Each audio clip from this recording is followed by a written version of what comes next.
Okay, I've brought a series of pictures that characterize some of the questions that I'm struggling with. And the first picture is a picture of a snail, and I think a snail characterizes much of what we know about kind of the traditional activism. So the human rights, the slow struggle against impunity, the slow struggles for democratization. These are long struggles, very slow, very fragile, in fact, right? Which all relate for me to the snail. But they're also very deliberate, very focused, and sometimes with very good results. And I was reminded of that a few weeks ago when I was in Central America, where news got out that Rios Montes, one of the big Guatemalan leaders, was finally tried for genocide, right?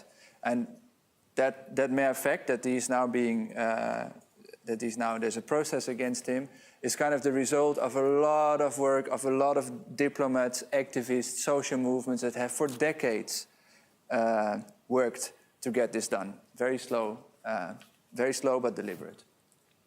Now there's a contrast with much of the new activism that we see, which I thought very much resembles a bee, right? So it's very light, it's very positive, it's very jumpy also, one might say, right? And I was reminded of that when I met Juan Manuel in Mexico, and he explained to me a bit about what's going on there. And I found a contrast between kind of the old human rights movements and NGOs that he has worked with for a long time, and these new activists. I found it striking, both in a positive sense, in that there's a lot of energy, a lot of technology, a lot of creativity, a lot of optimism, right? But maybe also a little bit of naivety, or maybe a bit of fudging around the real issues, right? So I asked both the older activists and some of the new crowd that we met, well, don't you think that the other group is a bit naive, right? So I asked, for example, people from the human rights NGOs, don't you think that these digital natives are a bit naive? And they said, well, yes.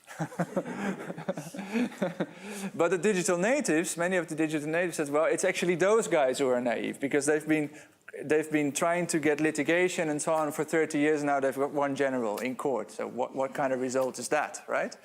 And so those questions around old and new, or on and offline, they gain a lot of importance when we consider this notion of transformation. Now, I'm not a philosopher that Nishant is. I don't have all the vocabulary and frameworks, but I do intuitively understand that if this is what we want, if this is what we think is needed for addressing the big problems of our time, we are going to have to figure out ways to marry old and new, on and offline, and to forge new productive coalitions around progressive change. And I really don't know how to do it. So you can move to the next slide. I'm a bit lost. Because what we've learned in the past 2 years, working with these groups together, also marrying these two knowledge programs, is that getting these people together in one room is one thing, and that's incredibly inspiring. But what you then get is kind of, when you start digging underneath the surface, you get completely different mindset with regards to how power works, right? How change happens, right? What impact is, what time frames people use. I think that's also very important. What stories, what narratives people find interesting.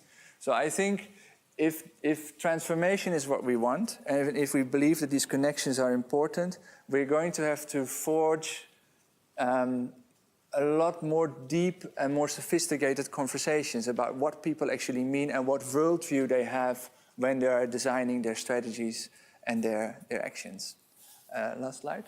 And therefore, this is a picture of an old explorer in the Rocky Mountains somewhere. I think that these kinds of events are crucial, right?